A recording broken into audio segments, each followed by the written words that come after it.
Habang kaya, habang pwedeng iwasang mapatali sa utang.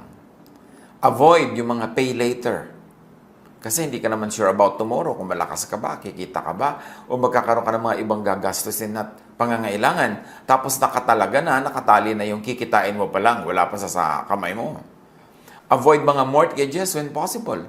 Yung nagsasangla, yung nakaprenda ang yung panghanap buhay, nakaprenda ang tricycle, nakaprenda ang bahay, nakaprenda ang lupa. Kasi malaking stress sa buhay yan. At sinasabi lang naman natin, when possible, avoid. May mga panahon talaga na wala ka nang pwedeng maasahan kundi magprenda, magsangla, mangutang. Pero dapat yon sa mga bagay lang at mga panahon na life and death ang nakataya. Piliin kung ano talaga ang karapat dapat ipangutang, piliin kung anong karapat dapat iprenda, at para saan magpeprenda. Para maiwasan, ma-minimize ang makulong sa mga financial prisons. Avoid ang mga pag-guarantee. Yung utang ng iba, ikaw ang mag-guarantee, ikaw ang guarantor, ikaw ang sasagot. Kung hindi siya makabayad, edi ikaw ngayon ang biglang mauobligang magbayad. Mag-guarantee, yes, pero dapat handa ang loob mo na magbayad kung hindi magbayad yung original na may utang. Kasi pwedeng hindi siya makabayad. Kasi nangangailangan nga siya, kaya kailangan niya ng guarantor. Ibig sabihin, wala siyang pera, may pangangailangan siya. So, napakalaki ng chance na mahirapan din siya magbayad. So, pwedeng mag-guarantee, magandang mag-guarantee, matulungin yon, pero ihanda ang loob na pwedeng ikaw ang mag-end up paying. At huwag ka makipagkagalit, mang-away, o sumama ang loob doon sa hindi makabayad, lalong-lalo't sinikap naman niya ang kanyang kaya para makabayad, hindi lang talaga magawa. Kasi usually, yung mga magkakaibigan, magkakamag-anak na may isa mag-guarantee, pagka hindi na nakabayad yung talagang may utang, nagiging magkaaway pa yan for life. Kaya iwasan ang ganyang mga situation. At tayo naman, iwasan din natin na ipasubo ang kapwa by asking them to be our guarantors. Hanggat maaari, gumawa ng ibang paraan, huwag ipasubo ang sinuman na siya ang mag-guarantee. Kasi hindi naman tayo nakakatiyak na mapapanindigan natin ang ating mga pananagutan. Paano naman yung nag-guarantee? Kawawa naman siya. Ganyan din sa simpleng-simpleng bagay. Halimbawa, kahit sa social media, merong i-like nyo naman yung aking post, i-like nyo naman yung contest sa sinalihan ng anak ko, i-like nyo naman yung product namin. Paano kung yung gusto nyo mag-like, gusto nyo mag-promote, meron siyang reservations, meron siyang mga alinlangan na parang ayaw niyang itaya yung pangalan niya, karangalan niya, credibility niya doon sa product mo o sa post mo. So let's try not to ask people to do that for us. Kasi kung gusto naman nila na mag-guarantee, gusto naman nila na mag-like, mag-promote, mag-endorse, ipaalam lang natin na meron tayong ganong sitwasyon, bahala sila mag-decide kung gusto nila. But don't ask. Kasi mga tao, kuminsan hindi lang makatanggi, pero sumasama loob o naiinis sa atin when we ask them to be guarantors or to be endorsers or to promote whatever we are promoting. Meron naman talagang maninindigan, ayaw nilang itaya yung pangalan nila o credibility nila. Magtatampo tayo, magagalit, masisira ang mga relationship. Avoid yung mga ganyang uri ng pang-aabala sa kapwa para yung naitayo natin at nabuong friendships, relationships, huwag malagay sa peligro. Proverbs 22:26-27. Do not be one who shakes hands in pledge or puts up security for debts. If you lack the means to pay, your very bed will be snatched from under you. So iwasan daw, huwag maging garantor. Kasi pagka yung ginarantihan mo hindi nakabayad at ikaw din walang maibayad, pati kahuli-hulihan mo saplot daw sa katawan maring mahubad sa iyo pambayad. Pati hinihigan mong kama, hilahin at ipambayad sa iyong utang. Your very body, your very freedom will be snatched from under you if you have to pay for someone else's debt. So, may mga tao dahil sila ay nag-guarantee o dahil sila yung nangutang, tali sa employment, sa employer o sa work. Very, very recently, I have been communicating with someone na talaga namang ako'y nakikiramay at nakikiisa sa kanilang hirap na dinadala. Siya ay nagtatrabaho abroad, meron siyang very close family relation na merong malubhang-malubhang sakit, gustong-gusto niyang alagaan, hindi niya magawa. Bakit? Kasi marami silang utang. nakatali siya sa utang na kailangan nilang bayaran, ibigin naman niyang umuwi para mag-alaga ng mahal sa buhay na malubha ang kalagayan, hindi niya magawa. Hating-hati ang loob niya, ang lungkot-lungkot niya, natural, stress na stress. Kasi meron silang pinasok na bayarin. Hindi naman natin sinisisi na may pinasok silang bayarin. Hindi natin alam kung bakit kailangan nilang gawin yun. Pero dahil doon, yun ang point ko, hindi ka malaya. Hindi sa iyo ang oras mo. Hindi sa iyo ang katawan mo. Dahil kailangan mong ibayad sa pagtatrabaho, ang iyong oras, ang iyong labor, ang iyong skill, at yung very physical presence. Kaya, nagiging kulungan ang financial liability. Nawawalan ka ng kalayaan. Na gusto naman ng Diyos na dapat ay tinatamasa natin. But because of natural law, and because of what we do, because of cause and effect, lahat ng ginagawa natin may consequence. At kung minsan yung kalayaan natin ang natataya, yun ang nawawala, yun ang naiilit dahil tayo ay may utang. At tayo naman, tulad nga ng binanggit natin, be considerate. Try to not enlist guarantors. Try to not borrow from people. Siyempre, mga tao, nagsikap yan para makapag-save. O nagsasave sila dahil may pinaglalaanan, may plano, may gustong gawin. O kung wala man, gusto lang nila may saving sila para meron silang peace of mind. Tapos uutangin natin, hihiramin natin, gagawin natin silang guarantor. Tapos sila pa ang magbabayad. There is someone I know, a very, very good person, na nag-guarantee siya ng mga loan ng mga people who were also very, very good friends. Mga mabubuting kapitbahay. Pero ano nangyari? Namatay ang taong ito na guarantor na merong face value, meron siyang character loan na pwedeng gawin nung araw, may mga ganyan.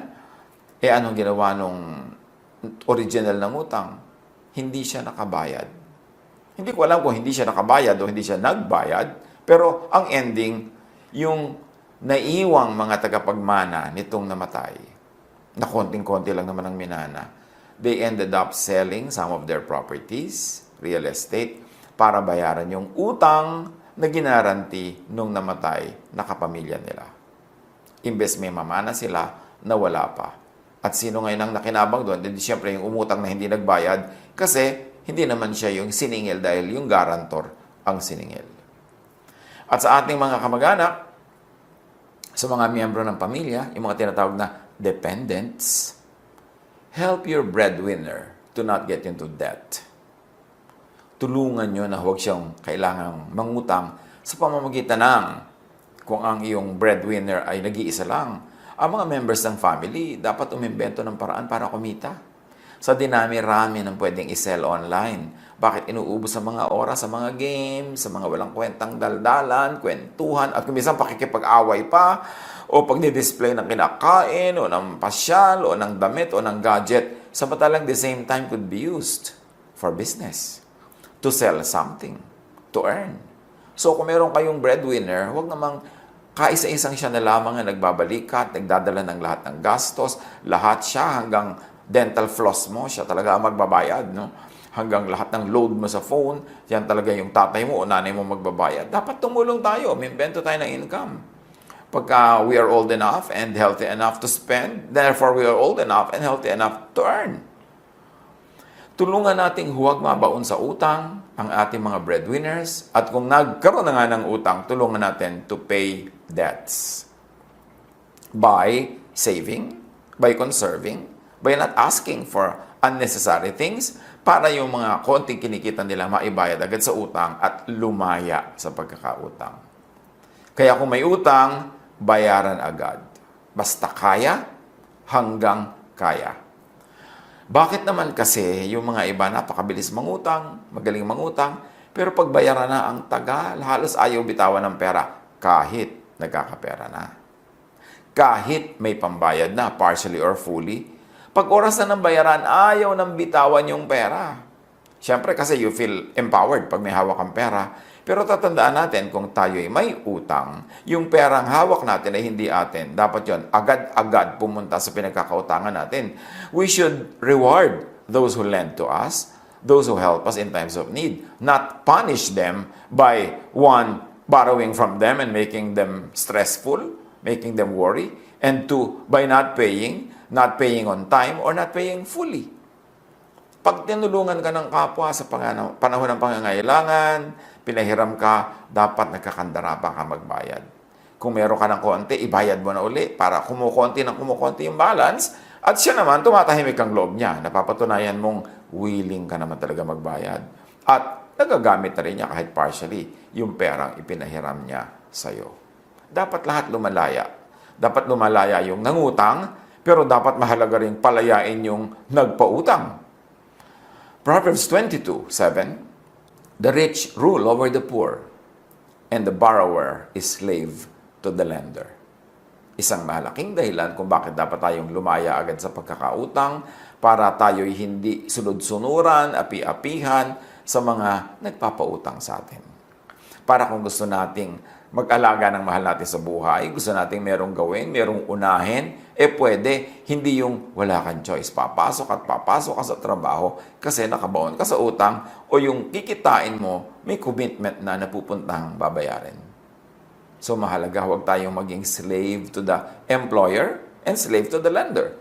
And the only way to do that is to be financially independent, to be financially free and viable. Romans 13:7-8. Give to everyone what you owe them. If you owe taxes, pay taxes. If revenue, then revenue. If respect, then respect. If honor, then honor. And if I may add, if utang, then utang. Bayaran ang utang. Ano man ang ating utang, bayaran. Kung yun man ay utang na loob, yun man ay utang na pera, yun ay utang na oras, bayaran. Kung may restrictive arrangement, kumawala agad. Halimbawa, may credit card ka, ginamit mo, kailangan bayaran mo agad yan. At ang hanggat kaya, unahing bayaran ng buo. Kasi mga credit card, meron niyang paniningil. Sasabihin, this is your utang, X. Pero ang pwede mo lang minimum ibayad, Y. No? Letter Y. Pwedeng kaprasong-kapraso lang ibayad mo. Ang totoo, gustong-gusto ng mga credit card companies yun na kapraso lang ibayad mo. Bakit? Kikita sila ng interest. Doon talaga sila kumikita pagka hindi ka makabayad. Kasi araw-araw, bawat inhale, bawat exhale mo, nadadagdagan na interest. So ayaw nila nga nung bayad ka agad kasi wala silang kinita sa interest. So gustong-gusto nila yon dahil na perfect na nila ang way of paniningil. Kaya siguradong in the end sila magwawagi. Kaya kailangan bayaran mo na lang agad. Yung iba may pambayad naman sana pero yung minimum lang ang babayaran. Yun na naman pera nila, gagamitin nila sa iba. Pero tatandaan nyo mga kapatid, pag may utang, bayaran agad. Habang kaya, bayaran ng buo para hindi ka magbayad ng interest. Yung kasing interest lang, pambayad mo na sa kuryente yan, o pambayad mo na sa tubig, o pambili mo na ng bigas, sayang. Proverbs 6:1-5. My son, if you have put up security for your neighbor, if you have shaken hands in pledge for a stranger, you have been trapped by what you said and snared by the words of your mouth. Pagka daw naging guarantor ka, kinulong mo ang iyong sarili. Yung iyong puwirma, yung iyong salita, naging kulungan mo yon. Kasi ikaw ang magbabayad pag hindi niya yan nabayaran. So ano daw ang gagawin mo? Kung biglang nag-guarantee ka pala, lalo kung sa stranger, hindi mo naman talaga kaano-ano o hindi naman super close sa'yo, ang laki-laki ng risk mo, sabi ng Proverbs, do this, my son, to free yourself. Since you have fallen into your neighbor's hands, go to the point of exhaustion and give your neighbor no rest. Allow no sleep to your eyes, no slumber to your eyelids. Sabi ko noon, pagka ikaw ay napasubo, nag-guarantee, o kaya ay may utang ka at malaki ang bayarin, lalo't malaki ang interest, gamitin mo lahat ng lakas mo, huwag kang matulog, huwag kang magpahinga, huwag mo ring patulugin yung pinagkautangan mo o yung humingi sa ng guarantee. Sabi ko noon, huwag kang magpahinga. Kailangang kumawala ka agad. Free yourself like a gazelle from the hand of a hunter, like a bird from the snare of a fowler.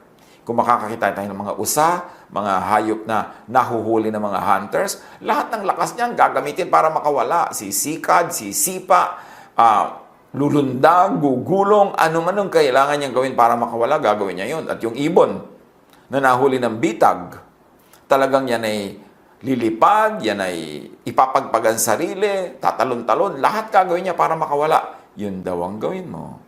Kung ikaw ay naging garantor, kumawala ka.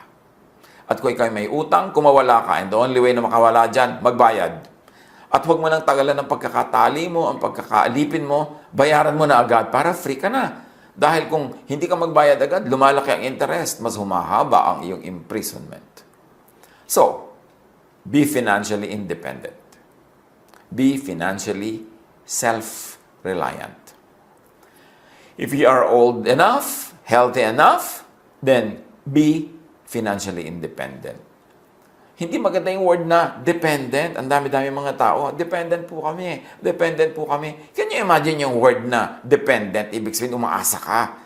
So, di ba nila kay super bata, super tanda, or super may sakit o mahina? Do not be a dependent. Gumawa ka ng paraan para ka kumita. Makatulong ka pa nga para self-reliant ka. Hindi ka slave. Hindi ka anino. Hindi ka bihag ng sinuman. At paano nagiging ganyan? Sabi ng Ecclesiastes 11:6, paano nagiging reliant? Sow your seed in the morning. And at evening, let your hands not be idle. For you do not know which will succeed, whether this or that, or whether both will do equally well. Magtanim ka daw sa umaga, at sa hapon, sa gabi, humuha ka pa ng ibang magagawa, ibang trabaho, ibang business. Kasi, hindi mo naman alam kung alin sa mga ginagawa mo ang magbubunga ng marami, alin ang tutubo, alin ang magdadala ng income. So, gawin mo ang mas marami pang ibang options. Dagdagan mo yung ginagawa. Do not put all of your eggs in one basket. Huwag umasa sa isa lang trabaho. Buong pamilya, huwag umasa lang sa isang nagtatrabaho para lahat kayo mas secure ang footing. Kung lahat ng isang buong pamilya umaasa lang sa isang nagtatrabaho, paano wag naman kung sumakabilang buhay bigla yung nagtatrabaho na yon? O nagkaroon ng malubhang karamdaman, o nabaldado, di lahat kayo gutom. Kailangan nagkakatulungan. Para mga daliri sa kamay yan, iba ang function ng hintuturo, ng hinlalaki, ng hinliliit. Iba-iba ang mga functions. Kasi, ganun din dapat ang pamilya, nagkakatulungan. At ang kailangan ng mga tao, aware sila na huwag maging dependent unless too young, too old, or too sick. Kumita, gumawa ng paraan. At kung walang pagkakakitaan, o kaya ay full-time nag-aaral, etc., at least magtipid. Huwag kami imbento ng mga gastos at iiwas ang sarili sa mga activities na pwede kang ending, ma-aksidente ka, ma-hospital ka, maghirap kayo kapapagamot sa'yo. Kailangan ayusin ang buhay para konti lang ang chances na papasok kayo sa isang financial horror. Magtulungan. Kahit nga mga nag-aaral, kung gusto mo talagang kumita, pwede kang magtinda sa iyong mga classmates. Ang dami-dami pwedeng itinda kung gusto mo talagang magtinda. Ang dami-dami ng oras para sa social media. Bakit hindi pagkakitaan kahit ba lang half of that time? Better kung 3/4. Huwag mo namang ubusin yung mga libangan mo o gusto mong gawin. Pero ang tanong, nag-ubus ka ng ilang oras sa social media, may kinita ka ba? May natutunan ka ba that will lead to earning? Dapat importanteng iniisip yung mga ganyan. Tulad ng Proverbs 31:17-18, describing a most ideal wife and mother. She sets about her work vigorously. Her arms are strong for her tasks. She sees that her trading is profitable, and her lamp does not go out at night. Malalakas daw ang mga bisig niya para magtrabaho. At tinitiyak niya na lahat ng mga negosyo niya kumikita, may tubo, at hindi daw siya nauubusan ng langis sa gabi. Ang mga ilaw niya hindi biglang namamatay na lamang dahil wala silang langis. Dahil well provided for ang kanyang household, may mga supplies, may mga stock. Ganun dapat tayo, hindi lang yung nanay, hindi lang yung wife, lahat ng members ng family. Proverbs 28:19, those who work their hands will have abundant food, but those who chase fantasies will have their fill of poverty. So isa pa yan, na paraan para hindi tayo magutom, hindi tayo mangutang, o sumobra pa ng ating income. Sabi ko na, those who work their land will have abundant food. Meron akong isang na-realize, napakarami mga tao nagtatrabaho sa city, specifically sa Metro Manila, at marahil sa iba pa mga big cities of our country, nagtitiis sila sa halos very miserable living conditions, sa anliliit na sweldo, long hours. Tapos malalaman mo, ang dami nilang lupa sa probinsya. May mga lupain silang nakatiwangwang. May mga bungang kahoy silang nalalaglag sa lupa at nabubulok doon, hindi nakokolekt. Marami silang pwedeng pagkakitaan doon, pero hindi sila na namamalagi. Nagsisiksik sila sa mga cities na sayang ang mga assets nila. Siyempre, marami silang dahilan. Yung, ay, mahirap magbenta, ay, ganito, ay, ganun. Pero ang point is, sabi sa Bible, those who work their land will have abundant food. At siyempre, hindi lang land yan. May equivalent na yan. Those who work their capital. Those who work whatever. Ang pagkakakitaan nila, asset na binigay sa kanila ng Diyos, magkakaroon sila ng maraming pagkain. Dapat lumagay tayo sa lugar. Be financially abundant. Diba? Una, be financially free, wala kang utang. Then, be financially independent. Tapos, palampasin mo pa doon, be financially abundant. Yung meron kang kinikita na lampas pa sa yung personal na pangangailangan. And the way to abundance, produce surplus. Kumita ka ng higit sa iyong pangangailangan, magtanim ka ng higit sa iyong kailangan, anihin at kainin, para may sobra-sobra. Proverbs 30:22, a good person lives an inheritance for their children's children. Good person daw yung meron ka na impok, na itabi, maipamana, hanggang sa iyong anak at hanggang sa iyong apo. Hindi naman ibig sabihin na bad yung hindi nakapagpamana o nakapagbigay, paano naman kung talagang hindi ka pinalad o kaya ay talaga napakarami mong gastos na sinuong o maraming mga dilubyong dumating sa iyong buhay. Pero ang ibig sabihin lang nito, goodness is defined as producing surplus. Bakit mo kailangan mag-produce ng surplus? Kasi laging merong tao less healthy than you are, less powerful than you are, na mangangailangan, edi para may pambigay ka, para may pangtulong ka. Magkakaroon kang anak kung bibigyan ka ng Diyos, magkakaroon ka ng apo kung bibigyan ka ng apo, at mangangailangan sila ng tulong, especially at the beginning. Pag nagsisimula sila, kailangan nila ng capital, kailangan nila ng introductions, at kung ikaw may magandang pangalan, may magandang bulsa, magandang introduction yun. Napapakinabangan ng anak o ng apo. Sabi ko na ng mga taong mahuhusay, iniisip din nila yon, hindi lang para sa sarili nila, na yung kanilang mga anak at apo makinabang sa kanilang husay at sa kanilang galing. Huwag natin baligtarin na tayo yung apo at tayo yung anak na umaasa sa galing ng magulang o ng lolo o ng lola. Kailangan tayo ang mag-reverse nun at magbigay ng pag-asa, magbigay ng tulong, magbigay ng pangangailangan ng mga susunod pa sa atin. Psalm 128:2, you will eat the fruit of your labor. So, yes, maraming mga nag-i-eat, pero fruit nino, fruit ng labor ng iba. You will eat the fruit of your labor, blessings and prosperity will be yours. So, ano ang blessedness dito? Production. Kailangan magaling ka sa production para hindi ka maging financial slave, para ikay maging financially free. Proverbs 21:20, the wise store up choice food and olive oil, but fools gulp theirs down. So ano dito ang goodness? Ano magandang gawin? Conservation. Yung mga matatalino daw, marunong mag-imbak, marunong mag-pacing ng kanilang paggamit, marunong mag-spacing ng kanilang consumption, hindi na uubusan hanggang nagkakaroon uli ng kapalit. Pero yun daw mga hangal, nilalaklak nila agad kung ano man ang meron sila, so ubos agad. Psalm 15:5, who lends money to the poor without interest? Who does not accept a bribe against the innocent? Whoever does these things will never be shaken. Pagka daw ikaw ay nagpapautang sa nangangailangan nang hindi mo pinapatawan ng interes, ibig sabihin hindi ka nagsasamantala sa pangangailangan ng kapwa, lalo kung mapera ka naman, aanin mo pa yung interest. At kung ikaw daw ay hindi tumatanggap ng suhol laban sa kaso ng mga walang sala, ang mga gumagawa niyan ay magiging matatag, di sila matitinag.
Psalm 112 verse 5, good will come to those who are generous and lend freely, who conduct their affairs with justice.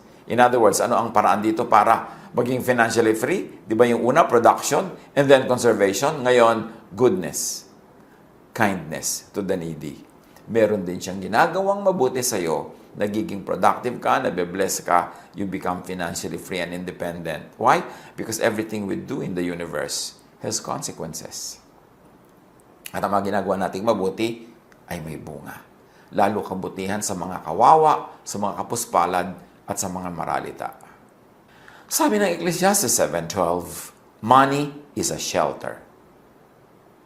Silungan ang pera.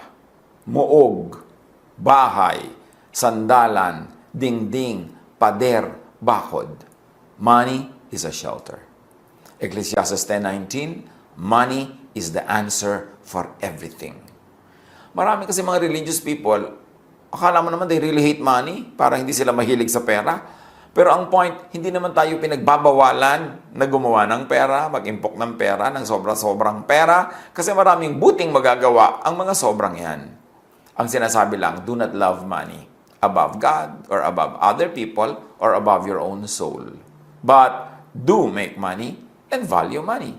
Proverbs 31:25, ang babae daw na magaling magtrabaho, masipag, marunong, may abilidad, she is clothed with strength and dignity. Ibig sabihin, may pera. She can laugh at the days to come. Ibig sabihin, secure. So, work to earn and conserve money. Save money.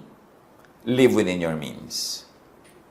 Sabi na matatanda, habang maiksi ang kumot, matutong mamaluktot.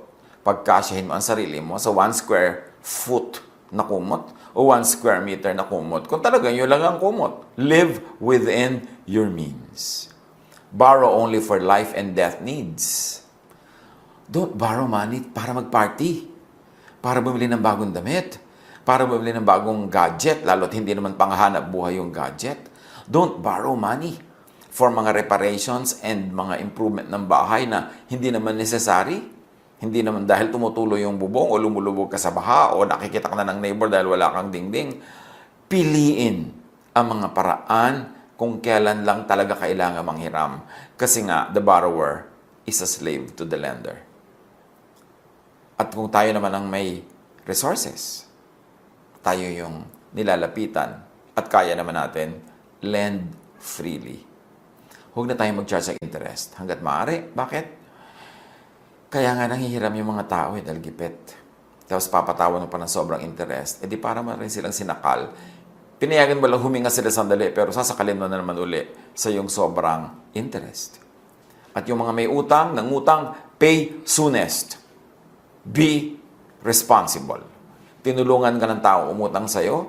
The first moment na may pera ka, basta kaya mo, meron ka ng basic na kakainin mo, mga pangangailangan mo sa buhay, ibayad mo na agad yung iba. Para huwag naman siya mag-alala, huwag siya madala, and to be fair, para magkaroon na rin siya ng peace of mind. And pay cash completely. Pagka meron kang utang, lalo credit card, cash mo bayaran. Ibig sabihin yung buo, hindi kulang, hindi installment, basta kaya mo. Or save first. Importante. Pagka meron kang gustong bilhin, mas maganda sana hindi yung installment kasi meron yung financing. May interest yun. Kung kaya mo naman magtiis, maghintay-hintay, mag-save ka muna pag nabuo mo na yung pera at saka ka bumili ng bibilin mo, mas mura pag cash kaysa sa installment. Lalo kung hindi ka makabayad sa installment, nagkakaroon pa yan ng interest. Avoid paying interests. Sayang yung pera. Pangkain mo na, pambili mo na ng kailangan, napunta pa sa interest. And pay hulugan only when you are ready na ma-forfeit ang inihuhulog. Halimbawa, kukuha ka ng hulugan, tapos kumisan may mga balloon payments yan sa dulo, pumasok ka lang sa ganyang arrangement kung handa kang pagdating nung dulo na wala kang pang balloon payment, mawala yung hinulog mo, ma-forfeit at hindi na matutuloy ang bilihan. Pero kung everything yung ihuhulog mo, tapos hindi ka sure doon sa malaking balloon payment sa dulo, paano kung wala kang ganun pera pagdating ng singilan? Mababaliwala, mareremata yung napakalaking portion ang ibinayad mo. Magka-refund ka man, ang liit. Ganyan sa mga kondo, ganyan sa mga lupa, ganyan sa mga hulugan na binibili. Hulog ka ng hulog, pero doon sa dulo na balloon payment na ang laki, pagka hindi mo mabayaran yon, halos walang naibabalik sa'yo. So, okay, kung gusto mo talagang magbayad ng hulugan dahil wala ka naman pang cash at gusto mo na ma-enjoy yung bagay na yon, maging willing ka lang na mawala yan sa dulo pag hindi mo kayang bayaran yung balloon payment, yung last trench ng bayaran. Pag handa ang loob mo doon, edi hindi masyadong sasama ang loob mo, mawala man yon. At kung ikaw naman yung nagpapahulog, kung kaya mo naman, hindi mo naman ikakagutom o ikakamatay, huwag mang forfeit. Huwag mang ilit, huwag mang remata.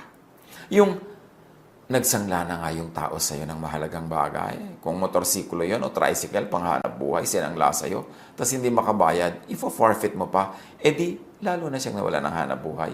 Hindi na siya makaka-recover.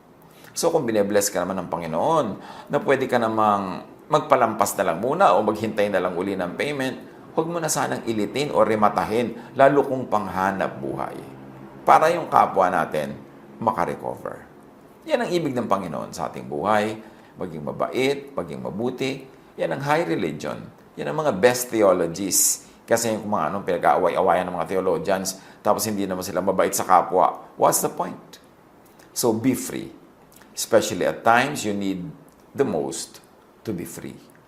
Kung kailangan mo ng oras mo para magmahal, para mag-alaga, nawa free ka. Hindi ka nakatali sa trabaho. Hindi ka nakakulong. Kasi wala kang utang, wala kang pananagutan, at meron ka naman kahit konting na-save. So, kailangan mong huwag magtrabaho, huwag pumasok, ay magagawa mo para gawin mo kung ano yung pinakakailangan at pinakagusto mong gawin sa oras na yun. Siyempre, may mga mag-iisip at magsasabing easier said than done, yung mga sinasabi natin na yan. Pero anong gusto nyo ipayo ko sa inyo? Sige, mangutang kayo. Sige, magpakalubog kayo sa utang. Sige, manuba kayo. Siyempre, ipapayo natin yung nakaayon sa mga katuruan ni Jesus. Mga nababasa nating magagandang katuruan sa Biblia na pag sinala mo sa Jesus filter, pasado, so pwede nating i-apply in all times, in all places, in all situations. At yan ang pinakamabuting gawin. Reviewin natin na ganito mga aral. Maraming mga tao, they get into cycles of debts because of their habits. Ang hilig lang talaga mangutang kahit hindi kailangan. Tapos ang hilig hindi magbayad. Tapos buhol-buhol ang utang. Tapos, somebody has to pay. Sila o mahal nila sa buhay. Pag-isip-isipan natin yan. Marami tayong ginagawa.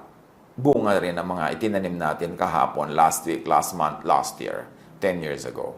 Kasi ang itinanim, inaani. Kung patuloy tayo nagdarahop, meron tayong itinatanim na ang ani, karalitaan. Palitan natin ang tanim. Palitan natin ang ating paraan ng pag-iisip at pamumuhay para mapalitan ang ating buhay. Kung meron kang gustong baguhin sa iyong buhay, dapat may baguhin ka sa iyong pag-iisip. Kasi ang buhay natin ay bunga lang na kung paano tayo mag-isip.